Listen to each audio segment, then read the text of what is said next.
Tees-Tyne Pullman. The Tees-Tyne Pullman was a British Pullman train which formerly operated on the East Coast Main Line between London King's Cross and Newcastle, England. It first operated in 1948. Other than the Golden Arrow, it was the first British Pullman train to operate with a bar carriage known as the Hadrian Bar. The train was initially operated with Pullman carriages built in 1928.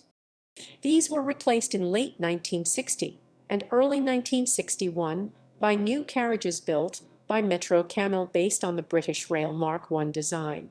In 1969, the second-class accommodation was replaced with ordinary carriages, and the popular Hadrian Bar carriage was withdrawn. The remaining first-class carriages were repainted into grey livery with blue window surrounds. By the 1970s, the non-air-conditioned Pullman carriages were becoming dated, especially in comparison to the newer British Rail Mark II carriages then being introduced. With the imminent introduction of InterCity 125 trains, the Tees-Tyne Pullman was finally withdrawn in 1976.